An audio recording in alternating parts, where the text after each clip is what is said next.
Exclusive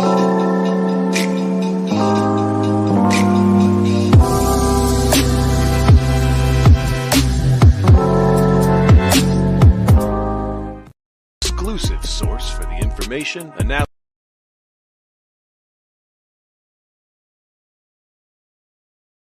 and advice you need to dominate your fantasy leagues. TheDraftSociety.com presents a Premier League Draft Fantasy Podcast. Welcome to the Key Pass Collective. Your exclusive source for the information, analysis, and advice you need to dominate your fantasy leagues. Come on in. We've been expecting you.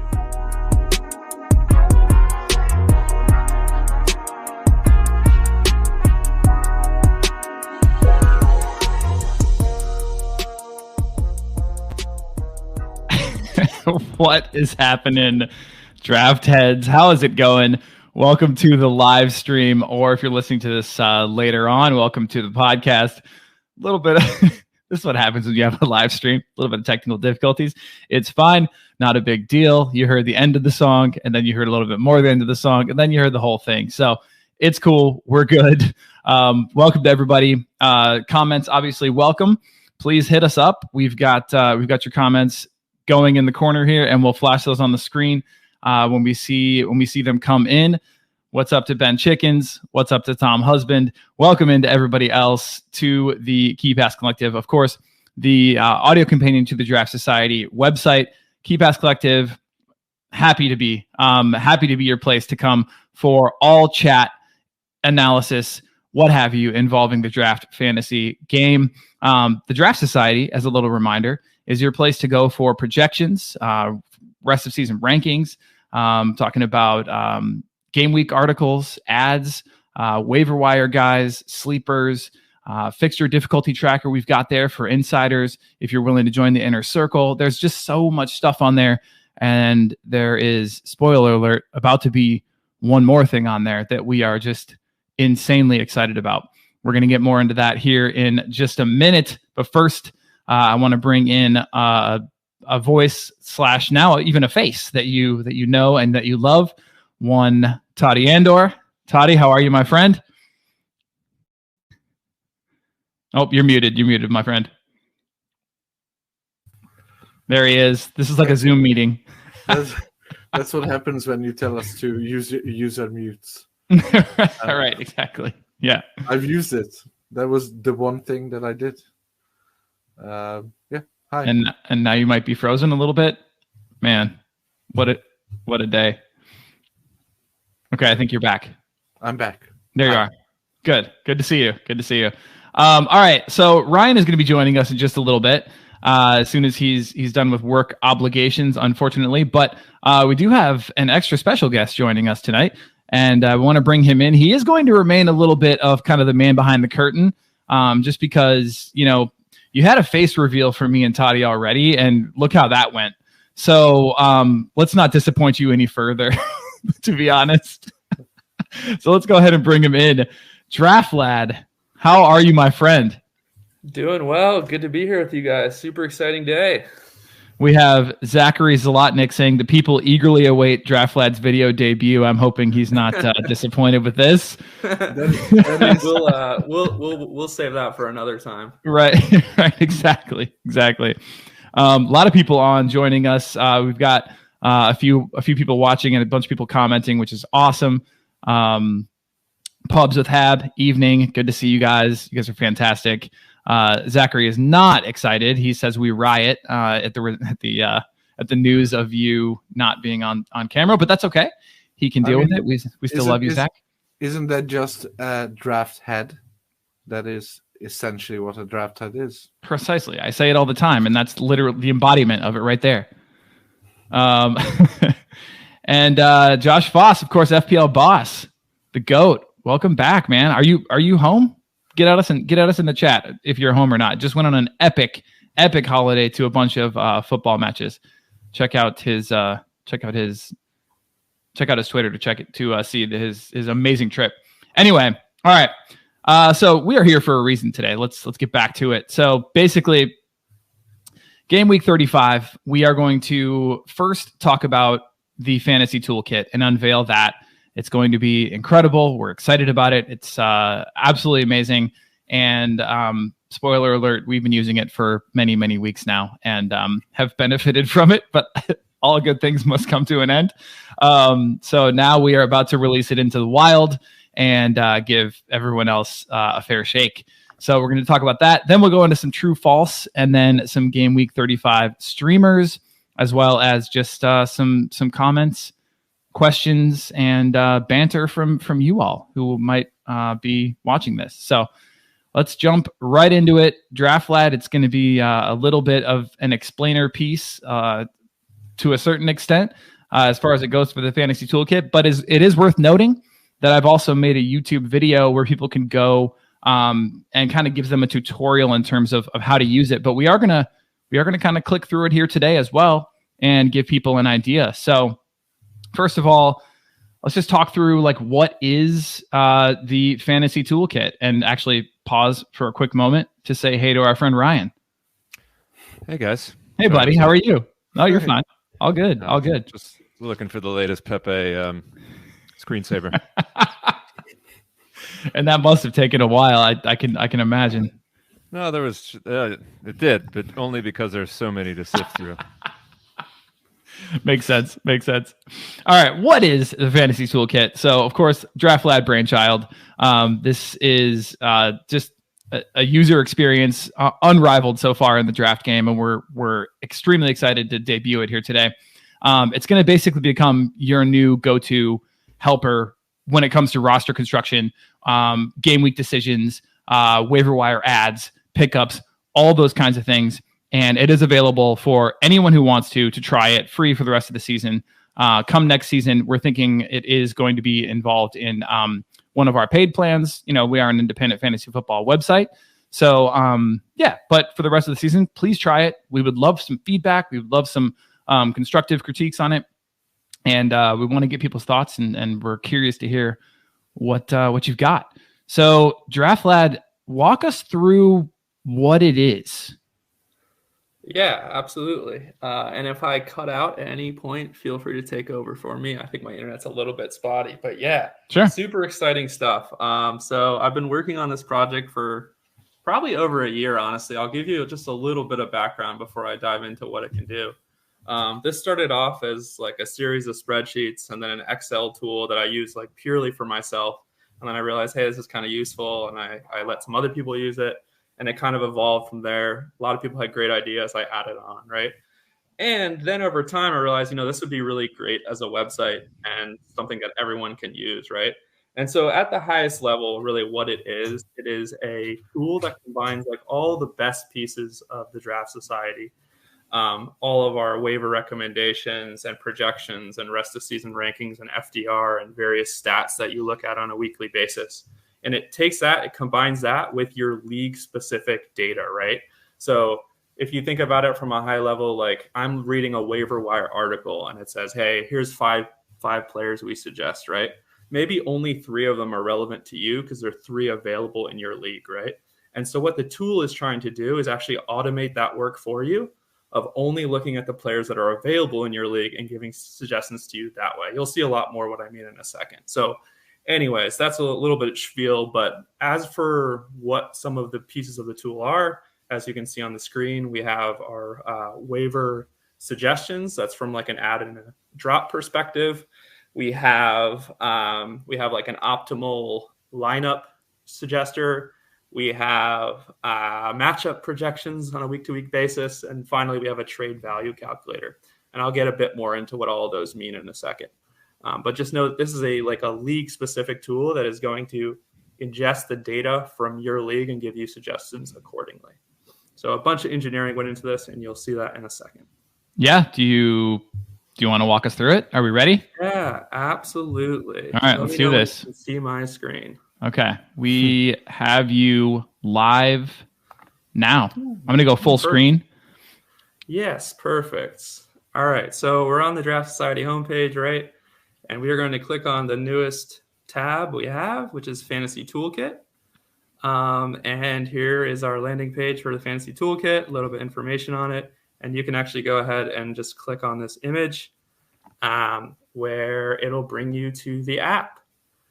So the app is going to load, and it is going to ask you a little bit of information so that it understands who you are and what leagues you're pulling. It's pulling data from, right? So I'm going to put my email in here, and this is just for the sake of understanding who you are, and if you want to give us any feedback and get it from your email that way. And then let's see, 1 second, apologies. I have to go get my secret ID. So you can click on this link. It's going to take you to Fantrax. The secret ID is just a unique identifier. We can't do anything nefarious with this, I promise. It just basically lets you connect your data, right? So you copy that from Fantrax, you bring it into the toolkit, and that's just user social security number, right? That's just yeah, okay. Exactly, all right, just check in. Yeah, exactly. And also, feel free to ask questions and point out things as I go along the way. I'll get carried away otherwise. And let me know if anyone on the stream is asking questions too, because I won't be able to see that. Okay. Yeah. Sweet. So listeners, feel free to ask away. Yeah. So I put my information in, and if you are in multiple leagues, you're now going to go ahead and select which league you want to look at. So I will go ahead and look at the experimental FA league. Yes, I'm in a lot of leagues. That's correct. Although I will say a lot of them are kind of like experiments and looking at data and whatnot. So they're not all real. Cool. Okay, so now we're into the tool, right? And it has basically behind the scenes ingested all of the data on my league and my leagues. And it's going to react accordingly. So you see this this side panel, this thing on the side that gives you a couple options of what to do. Actually, all of those things are going to be on the homepage if you scroll down far enough. I do that for the sake of our mobile users. This is usable on mobile. I'm going to show it on Windows or on desktop. If you can, I'd recommend using it on a desktop just because it's going to be a little bit cleaner, but it is also very usable on mobile. So without further ado, I'll get into some of the possible tools of it, right? So first one makes the most sense. Like, what is my optimal lineup going into this next week? This next week is game week 35, if I remember correctly. It is a single game week. So here is my team, and here is my bench. Did I get that right? Yes. I just said finally single game week. Thank God. Yeah, finally single game week. Amen. Cool. So this is my team. It's actually a team I manage with, Totti, Robbie, and Gavin in Genie's FA League.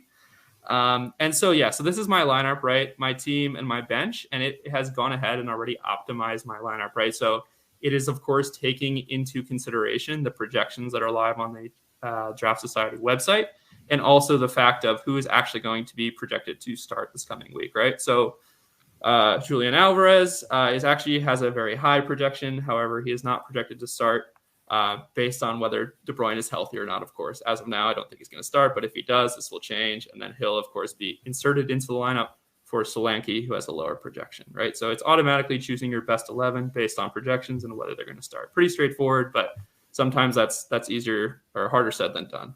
Can I ask a question? Yeah, please.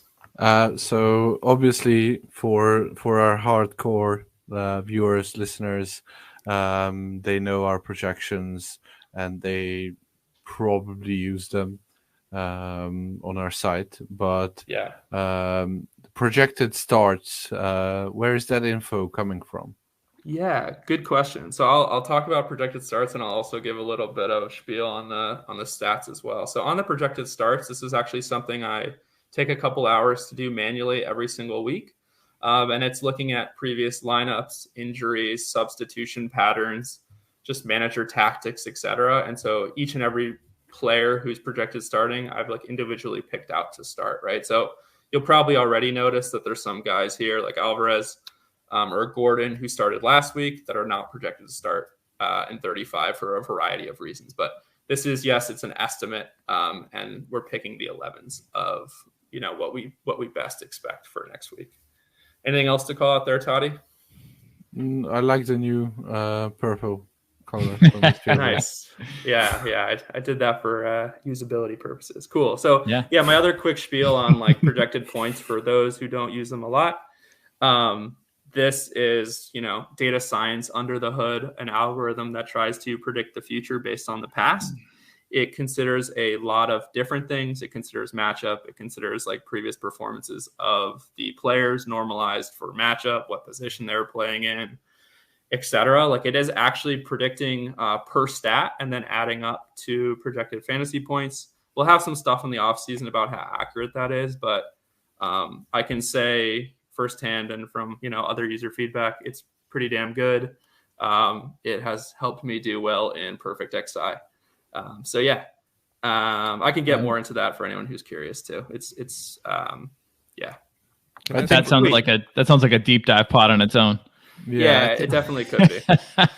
I think with projections, and for anyone not into data science, I think the main thing for me, as someone who's not into data science that much, it's not the fact that they are like projecting the actual score that is going to happen, but they are very good at revealing trends or revealing players who are benefiting from an easy fixture, but usually score well against whatever. So it's not like if someone's listening to this and it has already typed in half a full-length tweet about DraftLad said that whoever Malacia was going to score 14 and he only scored 11.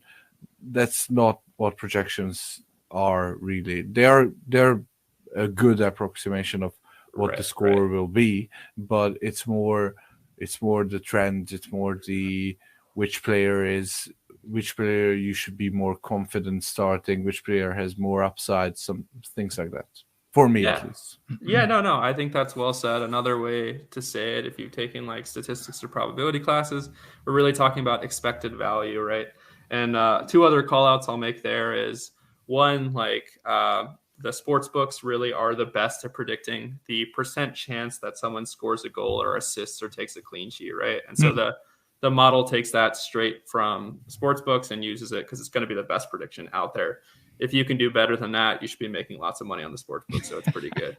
And then my final call out, just like a nuance of the algorithm that I think people find interesting is, if a team, gives up more aerials to opposing center backs, the algorithm is going to take that into consideration. It considers per stat versus opponent versus particular position. Like, all of that is really wrapped up in it. So anyways, I'll stop my ramble there. But if you have more questions, feel free to ask me. Cool. Let's get back to the tool, the exciting bits. We'll go on to matchup projections next. So this is, again, fairly similar to the optimal lineup. However, it is considering your best 11 or best 10 versus the opposing best 11. And so you can see this is my lineup again. And then below that is my opponent's best lineup, or like best lineup by projection based on who's projected to start. And on the top, you have my projected score versus my opponent's projected score, 104 to 97. And my percent chance of winning is 55%. In a situation where my opponent's like best 11 has a player that's not projected to start, or there's double game weeks or anything like that, this bottom piece is going to change based on the actual projected starters, right? So anyways, this is a pretty cool thing to see ahead of a game week. If you're in a situation where you're likely chasing a matchup or expected to win a matchup, and as the matchup happens, you can either chase the upside you need in order to try to win a hard to win game, or alternatively, if you're very likely to win, you can kind of play the safe players that will let you safely win the game. Any other call outs there, guys? Yeah, Draft Lab, we got a quick question coming in from Zachary Zlotnick again. Yes. Are you anticipating any slowdowns if they check this when most lineups are announced? That's a good question. I would say like slightly, but not much. it really does depend on the scale of users we get. I can say from like our what's it called, our draft kit tool for drafting, like when that reached peak users, it did slow down a bit, but I've actually scaled up the website since then, and so hopefully we're in pretty good shape. If it does get slower, I'll definitely put in like countermeasures to counteract that. So yeah, I think we'll be pretty good. It is rather fast right now, but we haven't really had scale, so we'll see, but I'll definitely be on top of it. Nice. Let's trudge forth. Sweet. Okay, so matchup projection. Anything else to say there, Totti? I know you kind of like the adjusting your lineup accordingly throughout the week. Yeah, I mean, I think we talked about this, but this currently is a static matchup projection thing. So it doesn't evolve as the matchup is going, but there is a feature that we are talking about. Well, asking you to do, but no small task, honestly. No, yeah. It's a big no, that's a good call out. I should have said it in the beginning, but like this is definitely an evolving project. I think there's a lot of improvements that the community has already given me, that you guys have given me. And I think that's one key piece of it, Totti, is like, yes, right now this is static, but ideally this evolves as the game week happens, as players play. You know, your percent chance of winning is going to change. I have an idea in my head that is like a visualization of your percent chance of winning over time as the weekend happens. I think that'd be pretty sweet if you've seen like ESPN win probability graphs. You know what I'm talking about? Yeah. Cool. Yeah, people are excited, and they haven't even seen the ad drop suggestions of the trade calculator yet. I've kind of gone through like some of the more boring stuff, but I'm getting into the more exciting stuff. So this one is kind of like, I would say, the most important piece of the toolkit probably. And this is the ads drop suggestions, right? So this is the page you come to try to figure out who should I add on waivers or on free agent this week, right? And so it is, of course, taking in your specific league's data. So all of these players that it's telling you to consider adding are going to be on waivers or free agents. It's unlike a waiver article that might be giving you 5 suggestions where 4 out of 5 of them are taken in your league, right? So it's going to be tailored to you. And so, getting into some of the tables here, the top table is just kind of trying to roll all of our various statistics and metrics into one to try to give you the best pickups for this coming week, right? And so I'll kind of quickly go through the various columns. As of now, it's telling me Kai Havertz is my top projection, top ad for this coming week. You might question that, hey, Havertz didn't start today. Why am I recommending him? Okay, well, I think he's going to start next week. Aubameyang was pretty poor. And most importantly, they're playing Bournemouth. It is away. Projection is very high, and his rest of season rank is also pretty good. So the key column to kind of look at is that roster score on the right side, which is an aggregate metric that basically combines a bunch of our different metrics, right? So we have our projection for the week. We have the fact that this player is starting. We have their rest of season ranks. This is coming straight from Robbie's weekly ranks that you guys look at on a weekly basis. And then finally, this FDR score, which is, in the medium term, how are their matchups, right? So it's kind of trying to take a holistic picture of this player. How good are they to be on your roster, right? So it's saying Havertz and then Felipe and then Richarlison, etc., are like the top guys I should consider adding, right? And so, sorry. Please. How many game weeks is the FDR score? So the FDR score is usually 5. Let's see, 35, 36, 37, 38. So right now it happens to be 4 with some double game weeks. But yeah, it tends to be 5, just to give you that medium term on top of the long term that comes with rest of season rank and the short term, which is the projection. Did we mention what FDR is? Yeah, good question. So FDR is fixture difficulty ranking. I actually always get that wrong. And that is also another page on our website. There we go. That Robbie and Drafter Thoughts put together. But yeah, it's like, okay, if Havertz is playing Bournemouth and then whoever, it's like the average amount of points those opponents give up to his particular position. And It's so not he just has a- a decent schedule. Not just a great American president. Keep saying FDR, and Ryan and I are going to start playing Lee Greenwood. So better be careful. I'm gonna do that anyway. So can I skip ahead and ask a question about next year? So Yes. say game week 1 next season. Obviously, Yep. you don't have the data from the season yet because it's just starting. So Yep. game week 1, you go into the toolkit. What data is going to be pulled? Just the last year? Yeah, good question. So yeah, I mean, it is going to be predominantly related to last year. It kind of depends for all of these, right? So for like projections, yes, it's going to be heavily weighted towards like how teams were last year. However, the goals and the assists and the clean sheet odds, which are arguably the ones that contribute most to fantasy points, those are going to be coming from the odds makers. So they should also be incorporating like how good the team is expected to be on, that particular day or, the coming season. So the projections should, adjust accordingly. Yes, there'll be some anchoring on previous year stats. And then rest of season rank, I can't speak to that exactly, but I imagine that'll be pretty close to what our draft ranks are. So that'll be like, our hive mind, what our brains are expecting for the coming season.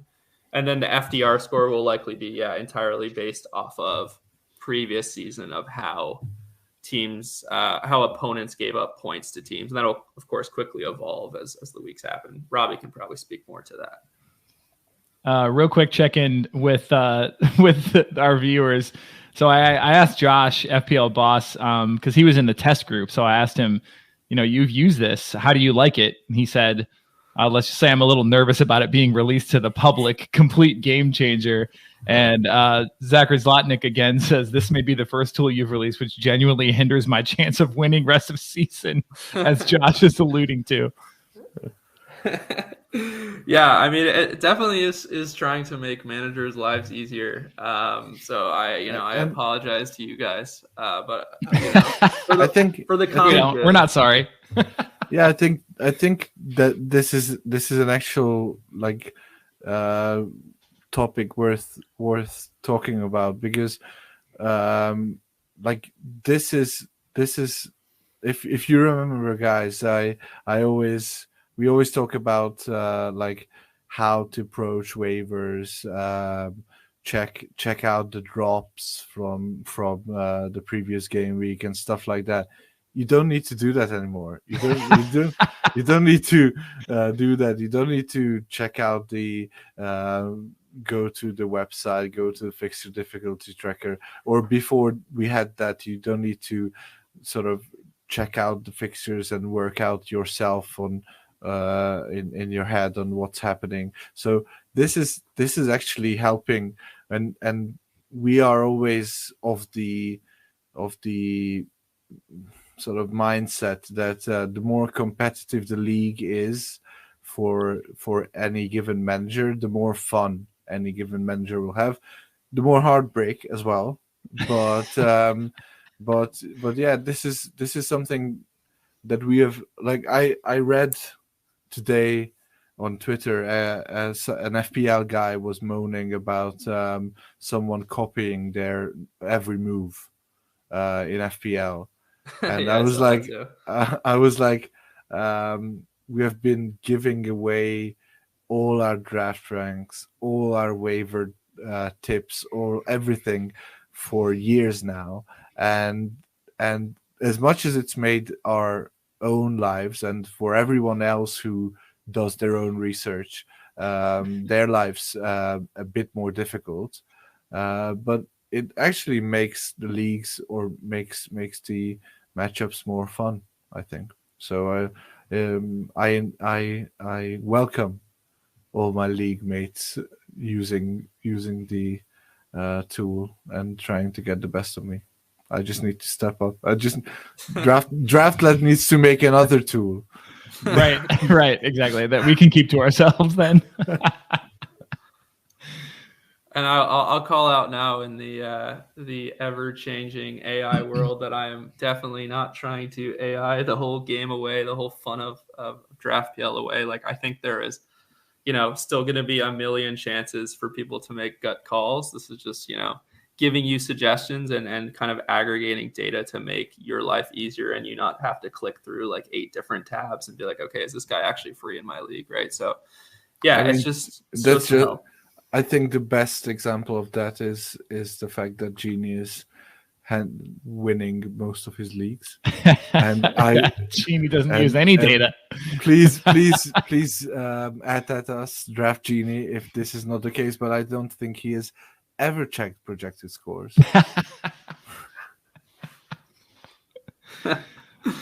Yep. Different ways to play the game. Absolutely. And here's another one. Yeah. So, also I see, Fireworm, Tom Husband. Yeah, it's a bummer, but you know what? We also have he said, thanks for showing me the best of the waiver wire league in, FA league. However, Totti and I luckily have a FOB monopoly. So unfortunately, sucks to suck. Sorry about that, Tom. Anyways, yeah, I'll keep going here, but feel free to keep adding in. So yeah, this top page again is just trying to aggregate data, say who are the best people to add right now. However, people might want to look at this in different ways. Maybe you just want a streamer, you just want a guy for this week, or you have an extra bench spot, your lineup looks great, and you just want someone for rest of season, right? And so I've made some other tables to kind of make your life easier there. Also, another key piece is like, okay, I really want to add Havertz. Who should I drop from my lineup, right? And so this roster score is also going to apply to the guys you already have on your roster. So you can compare them and say, okay, Havertz actually might be better to be on my roster than someone I already have, right? So my top drops to consider. Okay, so this is looking at my existing lineup and saying, okay, what are the roster scores of the guys on my team right now? So you can see Malacia and Gordon are the top 2, aka the bottom roster scores. They are not projected to start. I streamed them last weekend. This makes sense. And they're not projected to start. Their projections are pretty low. The rest of the season ranks are low, et cetera, et cetera. And so I will probably go ahead and go to the FA League and do Havertz for Malacia and whatever else I said, Felipe for Anthony Gordon, et cetera, you would have previously, but now you're not going to be able to get those guys because this is we'll see. Again, FOB monopoly, so we'll be okay there. That's true. You have all the fab. Yeah, that's true. But Draft Lad, if you look at this page and then go to your fan tracks and go ahead and drop Malacia, what happens? What happens to this page? Good question. I will go ahead and do that. Just scroll down. You're actually gonna just. Okay. So what Totti is, of course, getting at is that the website is going to react to what you do, drops, ads, trades, whatever else, because the app is constantly trying to get data from your leagues, right? So I'm going to my team. Shout out to the Genie League. Oh, you know what? I went to the wrong league. Jeez. Oh. It's FPL boss. Thank you for telling me. One of the other 75. Yeah. All right. What did you guys say? Drop Malacia, right? Cool. Yeah. I'm gonna drop Malacia. Clicking submit on that. I'll also drop Gordon. Let's hope I did my testing correctly and this all works smoothly. I'm gonna drop Gordon too.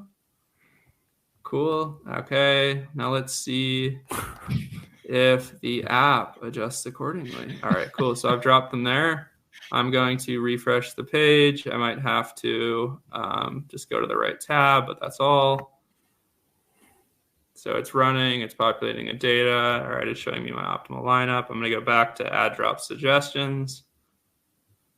Cool. Still the same ads, of course, and no longer are those guys the top ones to drop. Now Solomon is, and also if you, of course, go to my optimal lineup, Malacia and Gordon are no longer on my roster, no longer on my bench. It is adjusting accordingly. That's, of course, like a very simple solution or example, but like if I was, for instance, to add Havertz, my optimal lineup would change. It would no longer would tell me to add him, et cetera, et cetera. So again, it's kind of reacting live to your, to what you do in Fantrax. Sorry, go ahead. That was good explanation. Awesome. No, I'm done there. Anything else to say there? Anyone? No. I just think it's huge. It's huge to be able to to sort by whether you're looking at rest of season. Your roster's good for this week. You feel pretty confident going forward, and you just want to pick up a sneaky guy, right? Who's going to potentially have that rest of season value versus, okay, I have 2 of my 3 defenders set for this week. I just need a high upside guy, or I just need a guy who, is projected for a decent amount of points this week. Get him in. Yeah. Yeah, absolutely. So I'll give 2 suggestions of that. I'll give you like a real world example. So let's look at my lineup right now. Okay, I'm like pretty set. Let's say I'm pretty set in the forward department. Maybe I could use one defender streamer. Yeah, I'm not set. Would we say set? But yeah. I got Alvarez and Solomon. Who knows? Anyways, for those listening on podcast, he has Enciso, Solanke, Alvarez, and Solomon. Okay, all right. Yeah. All right. So let's pretend like I am set in one position. We'll say midfield, right? These 4 are very likely to start. They're decent, not amazing. All right, so I'm set in mid for this week, and I am in need of a defensive streamer for this week. Okay, cool. So I'm going to go back to the ad drop suggestions page. Again, if I'm going to get a midfielder, I'm going to get someone who's like good for the rest of the season, who I don't need this week. And if I'm going to get a defender, I want a streamer for this week, right? So again, this table is just kind of using all the data, and then I have separate tables below it, top drops. And then here, we're looking at top ads by weekly projection. So this is purely just sorting by projection descending of people that are available in your league, right? And so again, I said I wanted to get a defender streamer. Okay, so I'm going to filter by defense here. This table is going to update to just be defenders. And you can see, if you look at this column, it's descending. However, there's a lot of guys who are not projected to start, like Simikas, probably no chance he starts. If you want to further filter by guys who I expect to start, you can do projected starting, yes. And it is telling me, okay, Felipe is the highest projected guy for this week, who is also projected to start. So it makes a whole lot of sense for me to add him as a streamer for this week. And in fact, he's actually a great rest of season ad, which I can also see right here. Alternatively, if I wanted to add a guy for the sake of rest of season and I don't need him this week, I go to the table below, your tap odds by rest of season rank. Again, pretty self-explanatory. It is sorting by rest of season rank ascending of the guys on waiver wire. And what did I say? I need a mid. There's not really any great mids by rest of season rank. I could add Shaka, Schlupp, Hamed Traore if he comes back from injury, etc. But yeah, this is another table you can look at to see, who do we expect to be best rest of season? Maybe not necessarily this week, right? Like Shaka or Joachim Anderson has a poor projection for this week. However, we expect him to be pretty decent across the rest of the season because he has a good schedule. I love that, man. Ibjamin commented, this is something I essentially do every week using archaic Google Sheet filters and stuff. This is great and will save me hours on the year. Like, I think we're all in the same place. Like, we used to have a routine, right? Whether it involved Google Sheets or whether it involved, just pouring through data for hours. And this, I'm literally, this has saved me hours every week. Hell yeah. Yeah, that's the goal. I'm very happy to hear that. That is absolutely what I did too. Just a ton of sheets. So, shout out to my sheets heads. That was definitely inspired by that. Is that what they're called? You sheets heads. Sheet head. Sheet head. Cool. All right. So last one is the trade calculator. So this, you might not be using every week. You might be using every week if you're a trade kind of guy. But this allows you to kind of look at the value of opposing players or players on other managers' rosters and compare them to your own and try to craft trades that make sense for you and hopefully make sense for both sides, right? So pretty simple right now. This will probably admittedly evolve quite a bit. But again, sort of the metric that matters here is rest of season score. And this is trying to get at the value of this player for the rest of the season, because of course that's what you should be trading on for the most part. And again, it is a combination of their rest of season rank. That's probably mostly what it is. Also what they're projected for this week and their FDR score. And I'll say that the combination of projections, rest of season score, and FDR score, that, weighting will kind of change as the season progresses, because in the beginning of the season, there's of course more games to play. So I have considered that. But anyways, yeah. So if you come onto this page, you're like, all right, I want to trade with, I don't know, who do I want to trade with? I'll trade with Free Agents FC. That happens to be Genie. Okay, so here's his roster, right? Here are all of his guys sorted by basically like how valuable I think they are rest of season. I think it pretty much makes sense. Shaw is his quote unquote best player, Perisic, Buemo, et cetera, based off of predominantly the rest of season rank, as well as like some other metrics. And then if you see below that, you see our team. Matoma's our best player rest of the season. Then McNeil, House, et cetera. Sorry, Grathlin. Is the rest of the season score in the trade calculator the same as the roster score in the good question. Add drop suggestion? Yeah, good question. So it is actually different.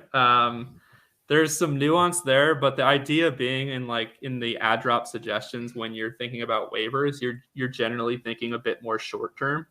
And so that is weighted more heavily to what a player is expected to do in the coming week or the coming weeks versus when you're trading a player, generally it's for the sake of having them on your team for the rest of time or like a value further off in the future, right? So they are in fact different. And I think appropriately. Sure. Cool. Okay, sweet. So I'll keep going here. So maybe we want to trade for, I don't know, who does it make sense to trade for? I don't know. Does he have any Brighton or Newcastle players? No.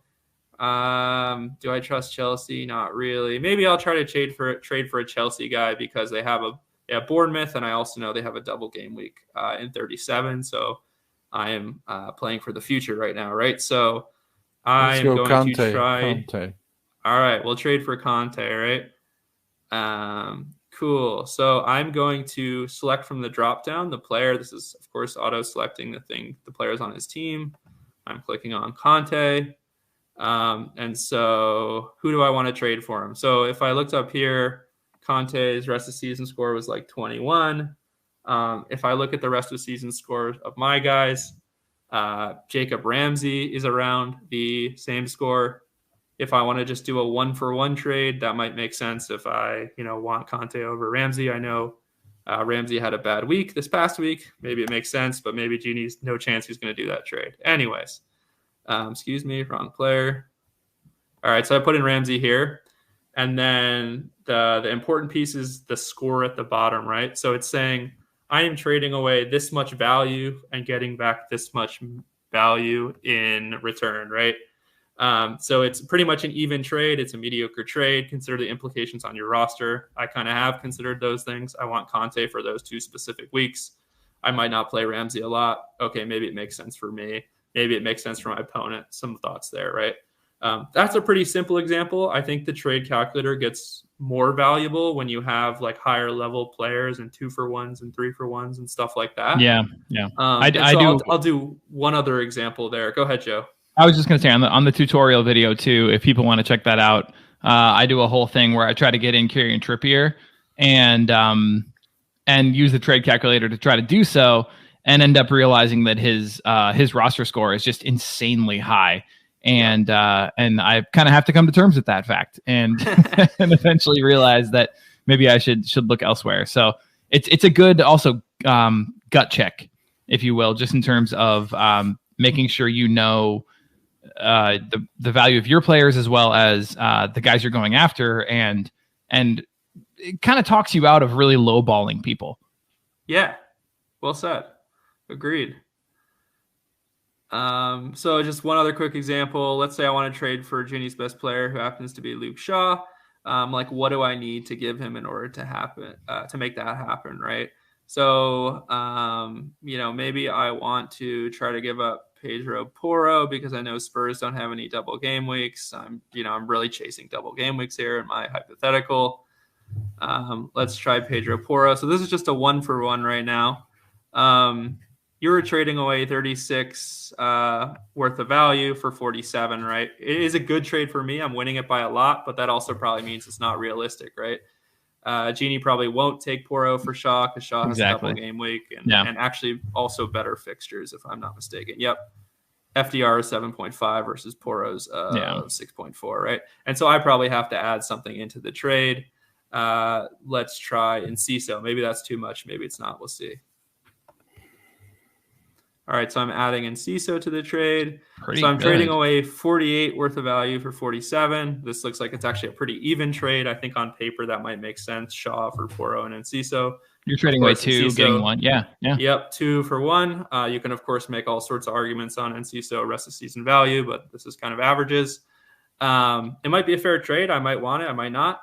And a couple other things to call out for here, like in a 2 for 1, you're of course also gaining a roster spot and the opponent is losing the roster spot. I am considering the implications of that. AKA there is some value to be had from gaining an empty roster spot because you can stream and add guys accordingly that will get you value rest of season. So anyways, complicated math happening behind the scenes, but the idea being like it's trying to give you a suggestions and valuing your potential trades and making even trades and trades that if someone proposes to you, you quickly put it in here and you're like, does this make sense to me? For me, am I losing it by a lot, etc.? Yeah, no, totally makes sense. We have one question, Zachary, back again. Maybe you said it and I missed it, but how do you roughly calculate the rest of season score? Like what is that again? Yeah, I can do that. So rest of season score is like a weighted average of a couple different things. Predominantly, it's that rest of season rank because, that is our best indicator of rest of season value. Robbie puts a lot of time into that. There is a lot of calculations on like projected starts rest of season. How are they going to do in those starts, et cetera, right? So that's our best point. And then there's also some weighting going towards the short term, which is the projection score, and then also the FDR, right? So the rough idea there being if the FDR in the short to medium term is good, then the the value or the perceived of the value of the player is actually probably going to go up slightly in the short term, and so you can value that player a bit higher accordingly. Weighted average of rest of season score, FDR score, and projected points and starts to get that rest of the season score. Awesome. Another question quick. Yeah. Pubs with Ab. Can a user manually change the projected start status if you have them not starting, but the user thinks they will start, or is it set? Yeah, good question. So I've seen that this is a feature on some other websites, and I do like it, and I definitely get the time and place for it. Right now, it is not possible on our website, but it's definitely a feature I've thought about adding. I think, like, for instance, if you thought Kulusevski was going to start, or if you were in your optimal lineup page and you really thought that Alvarez was going to start because KDB is going to be out, you would, edit this and then he would automatically go into your optimal lineup. I think that's a really cool idea, cool feature. Not currently in there, but it might be in the future. So good suggestion. No, I mean, I literally did this last weekend and mentioned it in the tutorial video where I was scrolling through, players' projected scores, and now they have a 0, right? They have, hold on, there I am on camera. They have a 0 next to their name. But I'm looking at players' projected scores and I'm like, okay, well, who's a high upside, potential snag that I could get here? And one of the guys I added for that exact reason was Danny Zundov. So by the time kickoff or even lineups are announced, I've got him on all my teams, literally because I used this app and I saw his projected score. Yes, he wasn't projected to start, but I saw his projected points, and that was the key. Yeah, absolutely. Well said. And I had two things to call out there. One is that I try my best to keep the projected starters actually updated throughout the weeks. The guys that have been beta testing can account for that. And so, like, if you think someone is likely to start and then some news comes out that makes them very likely to start, I will adjust accordingly. But if there's like a 30% guy that you think is going to start, but I don't, they'll probably stay at 0 for now. But yeah, good suggestion. And then what was my second one? Oh, my second one, like, I think a very logical evolution of this website is taking into consideration games that have already happened, right? I talked a little bit about that on the matchup projections page, but I think it also applies here, right? So in the future, I would like to evolve this page such that, let's say it's Sunday morning, most of the games have already happened on Saturday. And so you're considering who can I still pick up for Sunday? Who are some high upside streamers? Maybe I have to fill a defender slot because my guy might not play, et cetera, et cetera. And so I'd like to adjust this page to automatically take in the fact that people have already started. And so it will only show you guys who have not yet started this week. But we're not currently there, to clarify. But again, I'm thinking about improvements for the future already. I mean, it's like I've said many times, it saved me hours, and even in its current state, there's some things to improve, but man, it's quite the step forward for draft manager kind. I was trying to go on a humankind thing, but it didn't really work very well, so it's fine.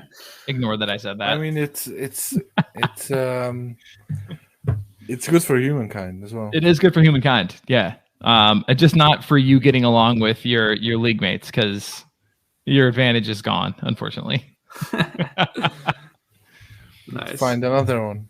This is amazing, Draft Lad. Anything else to quickly add? I know that you can't stick around forever tonight, so no worries. Two other things I'll say. If you don't like constantly swapping between the tabs on the left side, or you're on mobile, actually everything I've shown you is on the home page. You just have to scroll down far enough to find it. So feel free to just scroll down on home if you don't want to change between the sidebar. And then the final thing I'll call out is this tool is very useful, and particularly useful for managers that have multiple teams. You can very easily just change between your teams by clicking pick different team. And then instead of what I was just on, which was the experimental FA League, I will go to the International Genie League. It'll load up my data accordingly and give me different suggestions, of course, because they're the ones that are free in the league, different drops, et cetera, different matchup projection. You get the picture. So yeah, again, very easy to swap between your leagues. All you have to do on that homepage is put in your secret ID and your email, and you are good to go. The tool is going to be free for the rest of the season, so you can use it to your heart's content. And how can someone report an issue or a problem if they're using it? That is a good question. We have so good.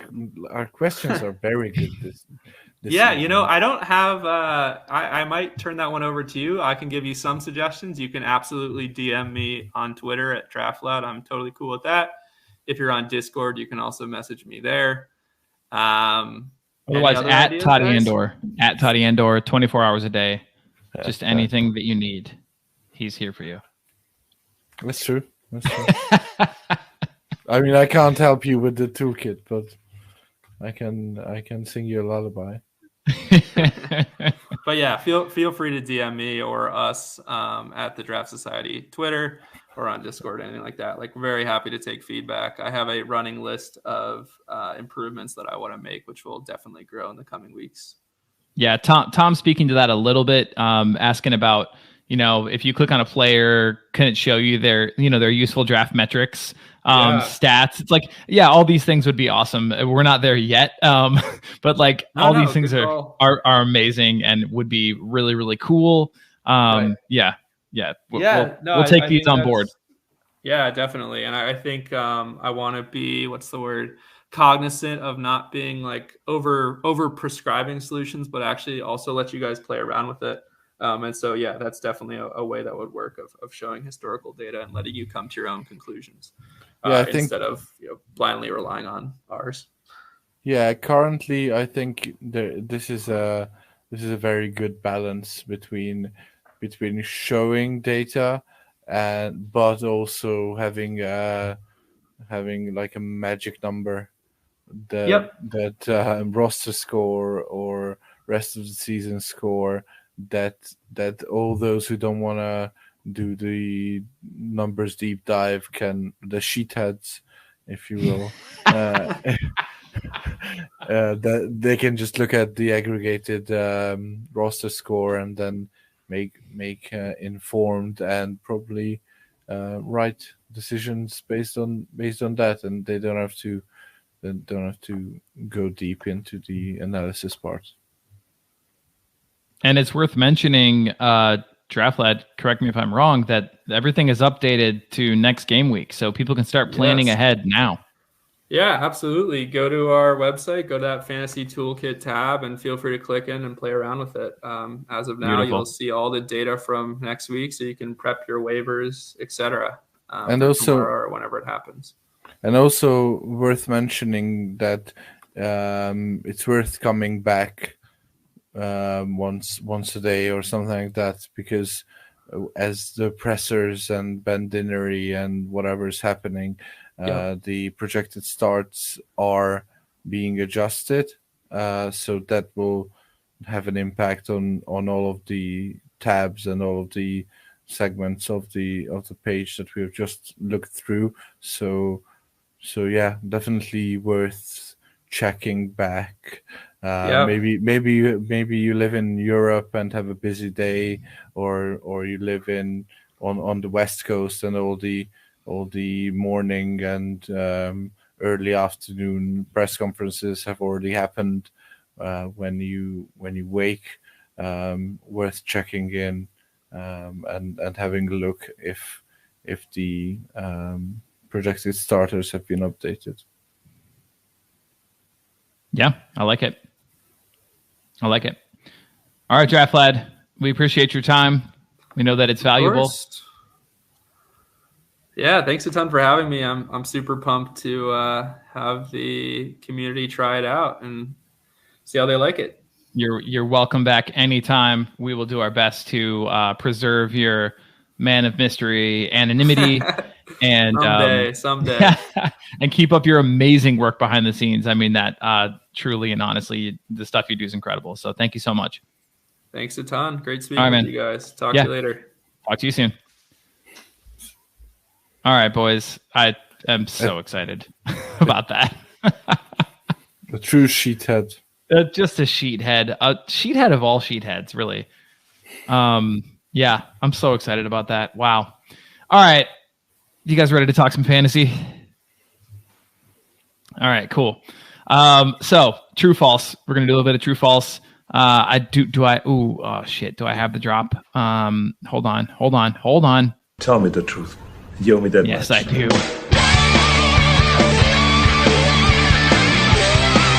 All right. There we are. Okay, good. Thank God. All right. True, false, bold statements or predictions based upon current trends. Will they come true, and to what extent? We got a couple. We only have 3 today, which is good because I figured we'd go along with Draft Lab, which is great. Love that tool, but let's talk some actual fantasy football analysis. So Chelsea defenders will be fool's gold over the next 2 weeks. Stay away. Here's why I say this, guys. Bournemouth and Forest. Bournemouth and Forest. As people can see on screen, this is not counting today's game. I should have updated this, but I did not. But this was last 30 days. I can't imagine it's gotten better after facing Arsenal today. But last 30 days, you see the leading scorer for the Chelsea defense is Reece James with 34.25, now out for the season, followed by Wesley Fofana. So back to the question at hand. Chelsea defenders will be fool's gold over the next 2 weeks. Stay away despite the fixtures, Bournemouth and Forest. What do you guys think? No, I think they're decent streamers. Gosh. No, I mean you still got to like the matchups. I mean they have to win at some point, right? Maybe not. I don't know. You're definitely not benching your Chilwells and that's it. And your Chilwells. But hold on, we have a streamer later. Yeah. Don't okay, all right. Carry the lead, but I'd say false-ish. I'm not going out of my way to pick up like Chalobah if he's playing, but in a pinch, one of them might be okay. Which one? Fofana, maybe. Okay, that was my thought too. Thiago Silva's not bad. Totti. I'll say agree, just because Joe is here to drive a wedge between Ryan and myself. Narrative's gone too far. Yeah, so I agree with the statement. I think this is kind of a. It's I don't even want to say they're on the beach because people usually enjoy themselves on the beach, and the Chelsea players don't seem to be enjoying themselves. But yeah, both of those teams, Bournemouth and Forest, are they know they have to score goals to fight survival. Although Bournemouth are looking pretty safe. Yeah, they're good, I think. They're level with Chelsea now. Anything can happen. Like that from 10th or 11th down, it's anyone's guess who stays and who goes. So yeah, I think if we were talking about will Chelsea win either one of these two, I'd be pretty confident that they will nick at least one win in the next two. But whether they can keep a clean sheet in either one, I'd be very, very anxious to start. Yeah, maybe against Forest. Bournemouth, Forest is horrible away from home, so that would be true. That's home. I wouldn't start a Chelsea defender against Bournemouth, but Forest, yeah, I would probably do that. Shout out Banta Boys. What's up, guys? Check out their pod if you haven't yet. They're crazy. We're a little bit more down to earth. They're crazy, but it's a good time. It is a good time. Crazy. All right. Next true false. All Southampton players, all are low-level streamers at best rest of season, including JWP. Drop them immediately if you need a roster spot. Here is your fixture difficulty tracker, rest of season to go with it. This is midfielders. Since we're talking JWP, I thought I would include this. So this is midfielders. You can see they are 13th in the league, despite playing Forest, Fulham, and Liverpool, who traditionally this year have been pretty solid matchup for midfielders. I disagree about JWP. I know he's had a horrific run, but I just can't bring myself to say that you should bench him, especially with those at least the first two upcoming matches. So I think some of them are decent streamers, but yeah, based on your question. Based on the statement, all Southampton players are low-level streamers? Yeah. Yeah. So it's okay, fine. So if I take JWP out of that, then you agree with this? Yes, absolutely. Okay, all right. Totti, what do you think? I want to nitpick on the low-level parts as well, if I can. I think there will be. I'm not gonna go out on a limb to say which streamer is gonna be the one that gets you a 20 pointer, but I think there will be a few. Best bet is Elionussi or Sulemana, one of these attacking-minded midfielders. Maybe even a good old Theo doing the business. Che Adams is back, so I think there is it's one of those situations where most of them will be low-level streamers, ones that you run out and say meh when they get you 6. But I think if you luck out, there will be a few players, especially for the next 2 game weeks, that will get you 20. The problem is you couldn't tell us who they are. Yeah, it's hard to predict. Yeah, and you literally said I can't tell you who they are. I can't. I'll check the Fantasy Toolkit though. Yes, indeed. We all will. All right, fair enough. All right, final one, boys. This one's going to require a little bit more. I don't know. Maybe crystal ball prediction, a little rubbing of your proverbial genie lamp. So I pulled the top 15 in-form players according to our useful draft metrics. Now, this was before this game week, so this does not include data from this game week. So you'll have to sort of incorporate that into your analysis. But I pulled the top 15 rest of season top 15 current in-form players, meaning currently performing, in terms of fantasy points and whatnot.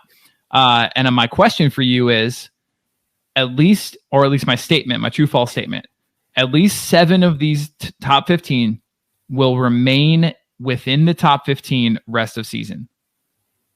7 of the top 15. Are you ready for it? Here we go.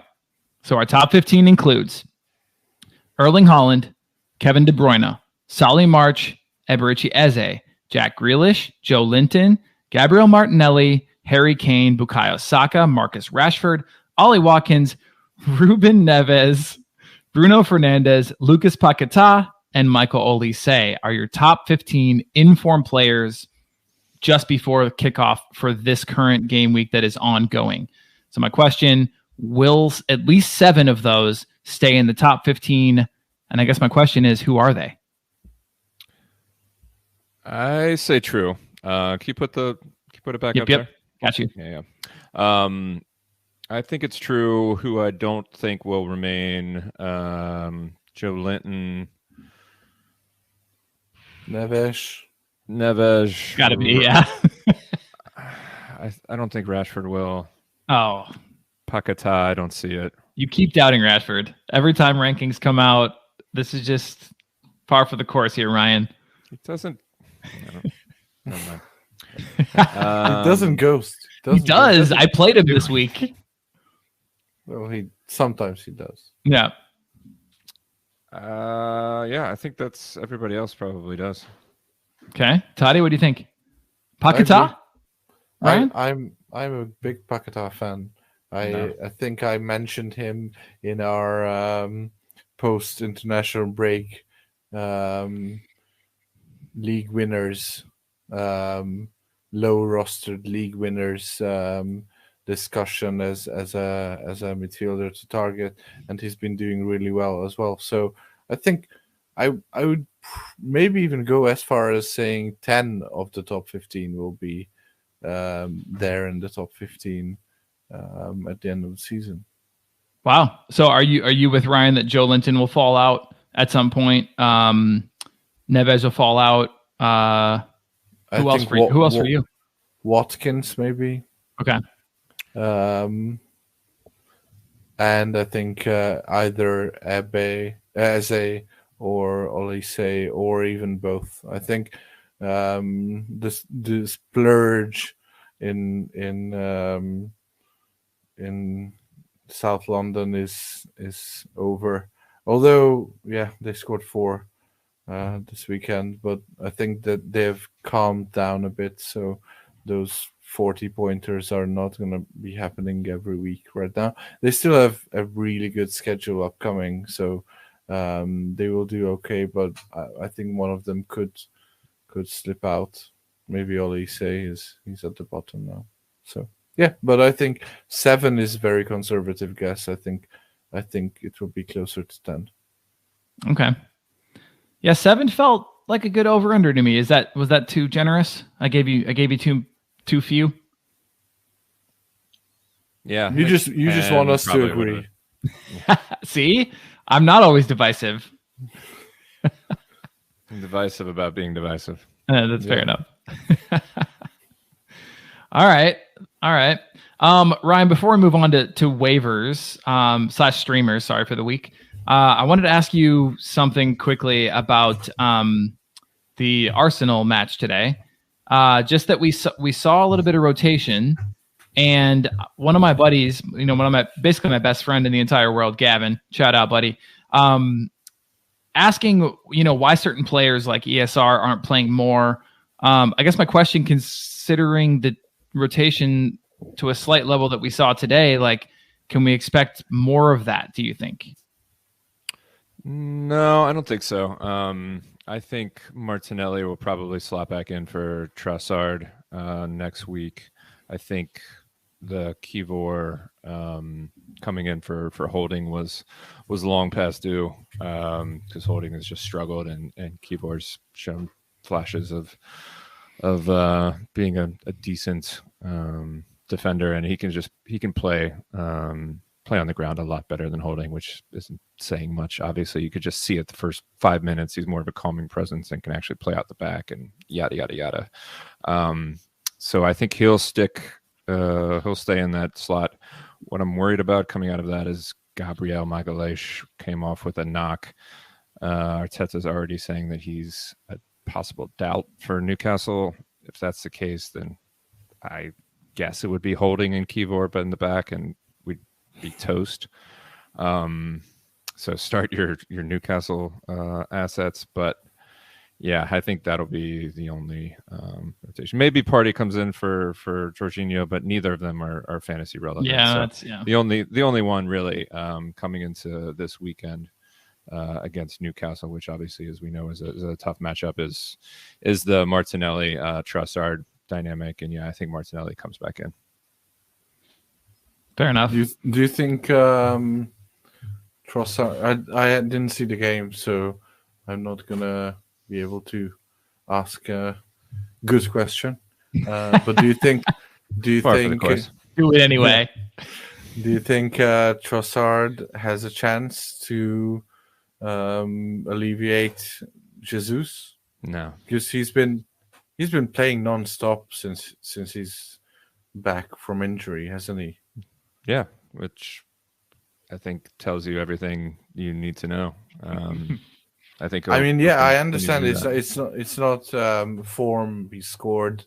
He's played well. He's slotted back in with a plum.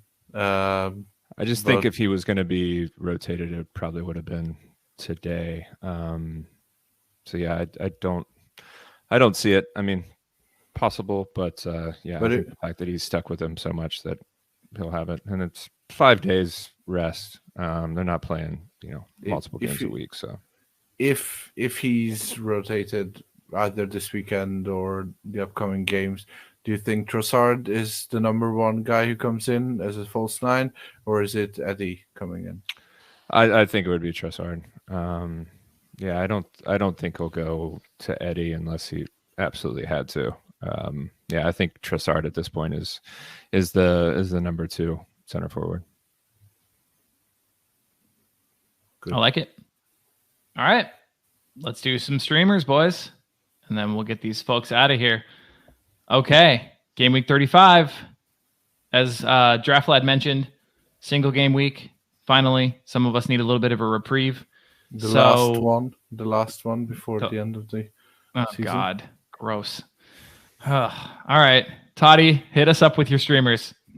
Ooh, I've gone mostly legends today. Can't believe one of these. Which one? I mean, take your if pick. Anybody saw this as a streamer, they definitely wouldn't expect it to be coming from you. Yeah, so I'm gonna start with Pedro Neto as a streamer against Aston Villa. He played well, as well as one can play in a 6-0. He scored well. He got 7 points, 7.5, I think. I think it's like on ability, he has to be the first name on the team sheet. Why he isn't? It's gonna be a Wolves themed pod in the off season to discuss just that. But it's a strange one. I think with talent like that,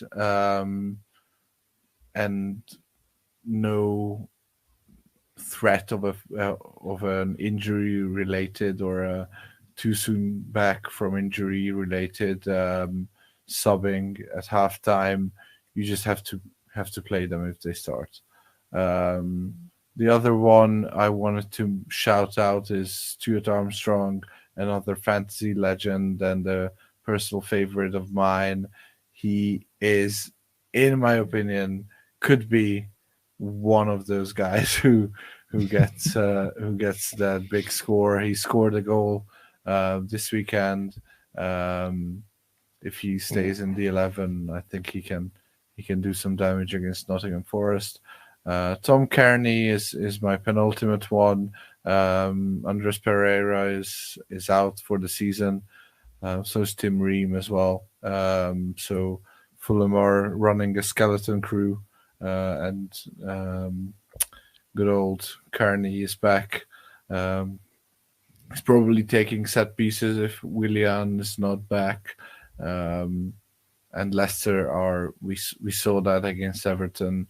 Leicester are very bad now, especially against especially against set pieces. So so I'd say he's a decent upside streamer. And the last one I wanted to mention, based on today's result, Chelsea can actually score a goal.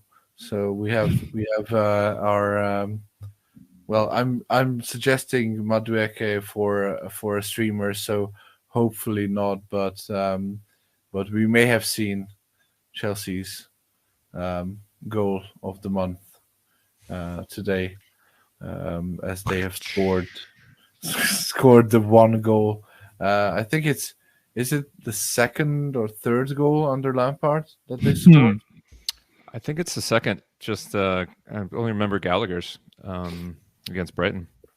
Yeah, so it's the third goal they've scored, or second goal they've scored. Let's hope he keeps the goal scorer in the starting 11, and he can do some ghost point damage as well if they are done scoring in May. Yeah. I mean, against a team, not as apt as Arsenal, I think he could do pretty well. Actually, I don't mind this, considering the state of the forward landscape that we always talk about. I mean, a streamer at forward who has a potential to ghost and score goals and still looks like he cares. He hasn't really been affected. I heard the commentary today during the game. They said that he had a great game and that it looked like he hadn't been affected by the malaise around Chelsea. And I thought wasn't invited to the beach.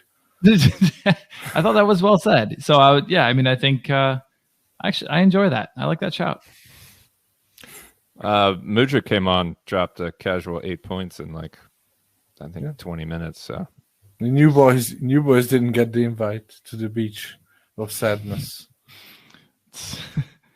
It's like the beach in that M. Night Shyamalan movie, the beach where you age, everybody goes old, quickly old. Yeah. Mudryk's like, thank God. Yeah.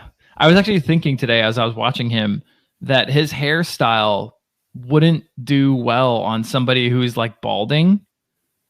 Because just imagine, even me with like a big forehead, as listeners or viewers can see, it's like, imagine me like slicking my hair backwards. It would look terrible. Anyway, it's a throwback to, I think, the 90s. Like, he wouldn't be out of place in like a Home Improvement extra. Ooh, a little JTT. Yeah, I like that. Stand-in. Yeah, nice. It's not every day we have a JTT reference on this podcast. Here to serve. I mean, Joe, you've been moaning about not having home league. I think you've just given the best possible forfeit for yourself if you were to be able to drum up a home league for next season. So if you finish below 500, you get the Mudryk haircut. Imagine. I would look. Oh man, I would pay to see that. Next Draftapalooza, maybe. All right, Ryan. I don't want to disagree with Totti necessarily, but I will just say that I have sworn off I've said this many times and then reneged on my statement, but I'm done forever with Stuart Armstrong. I don't know about you. Me too. I mean, look at his score with the goal. What did he get? Like 13. I mean, like he has 2 points written all over him every week. Helped out by the matchup, but yeah, I like other folks from Southampton with that matchup. So yeah, I'm not on board. I'm not on board with Neto either. Ooh, that's your boy. That's your boy. It's my boy, but Your he hasn't boy been Blue. producing. I mean, yeah. What have you done for me lately? That's true. Yeah, All right, fair enough. Yeah, he starts 1 in like 7 games, so I would be surprised if he started. Plus Villa is a rough matchup, and it doesn't get any easier for Wolves after that. So yeah, I'm staying away. 13th is shaking. Always knew it was going to be a battle. I mean, one day knew off it of would come up. 13th. Speaking They'll of finish there. Speaking of Ben Chickens, isn't there a better on Jesus? There is. It's Jesus versus Foden. Yep. And how's that going? It was Jesus had him by like a half point or a point before this game week. He just dropped 14. So yeah, I mean, we'll see if Foden responds tomorrow. 14 with a goal. Those are Stuart Armstrong numbers right there. I mean, if he did that all season, then maybe I'd agree with you. But you're right. You're right. But, all right, Ryan. Let's see who you do like. Yeah, likes a strong word. Tolerate. Yeah. Don't mind. Yeah. Yeah. Foreshadowed the Sulemana pick. I think he dropped 15 with an assist, so that shows a bit better ghosts in just 69 minutes. So he can definitely get at Forest. Yeah, I mean, I like him, or Theo's shown a lot more ghosting ability than Stu. So him or Theo versus Forest is a decent shot. Are we calling all of the Southampton players by their first names now? I mean, I personally can call Theo from being in the trenches with him. And Kamaldeen? Kamaldeen's just a sign of respect. After you have to use his first name. It's like Crescencio. Plus, he has it on his kit, so that's how he wants to be referred to. So that's fair. That's you know. fair. How weird would it be if I was a professional footballer and I just had Joe on my kit? Just 3 letters, Joe. Joseph. I mean, people wouldn't see it because of your hair combed back and your Bundesliga, your little Bundesliga 70s type mullet. That's a good point. Covering the letters. That's a really good point. They would not see it. Except for brief flashes when my locks would sway in the wind. When you do the Erling Haaland one. Yeah. Reveal the JOE. All right, Ryan. Sorry. Anyway. Yep. Talking about your Christian names. So Jeffrey Schlupp. I mean, I'd be surprised if Palace was unlike any of their other opponents and didn't drop 3 in the first 20 minutes. It'd be kind of weird if they didn't. If you're an odds person, I mean, Schlupp will probably be involved in one of them. A sheethead. Yep. Freaking the sheets. Very nice. Very nice. And, yeah, Schlupp. The only reason I mentioned Schlupp, it's not out of left field, and the only reason I mentioned him is because he didn't start. I think the previous week he may have been dropped and not picked back up, so he might actually be available. And so if you need midfield help, he's a decent shot again in a good matchup versus Spuds. Soyuncu, he's been, as you mentioned, Joe, a one-on, one-off kind of guy, but I think he's starting to find his footing and scored a goal, but also scored a hell of a lot of ghosts despite conceding 2. I think he dropped 23. Yeah, 23. That's a lot. And that's a lot. Yeah, he'll be he'll be active. And as Totti mentioned, Andreas is gone. Mitro's gone. I don't know if Fulham has the firepower, despite Leicester being horrific. So there's an actual decent chance of a clean sheet, although you don't want to be banking on it. But yeah, Soyuncu's ghost either way will get you over the line. 12 clearances. 12 clearances. Hold on. Yeah. 12 clearances and 10 aerials. Only outdone by Michael Keane. Right. Yeah, that game was a ghost point bonanza. Two horrible teams just slugging it out, which is what you like to see. Yeah. The peak last Burnley, one, peak Burnley. Yeah, Burnley versus Burnley. Yeah. Dice ball. Last one's a bit of a weird one. I only mention Niakate because he's actually been outscoring Felipe the last 2 weeks. Felipe, based off of the last few, looks washed.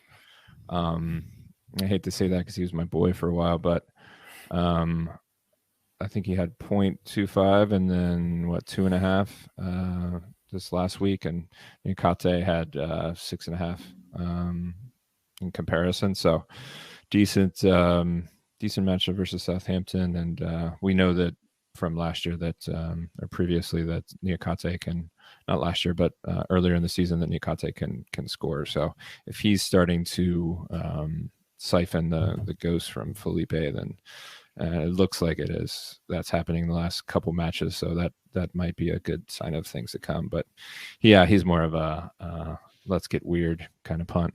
1 week, yeah. Yeah, I'd be always shitting my pants about first 10-minute injury sub with Forest dangerously center backs. But yeah. I mean, he's we liked him a lot coming into the season, and he's the Sierra Alta of this season. Oh God, I love that guy. That's heartwarming just to even hear that name again. Yeah, absolutely. Oh man. Speaking of guys, Joao Pedro back in the league next year. Yep. Look forward to that. I'm quite excited. It's on my draft board. Yeah. Where I do not know. We'll talk about that in the summer. All right.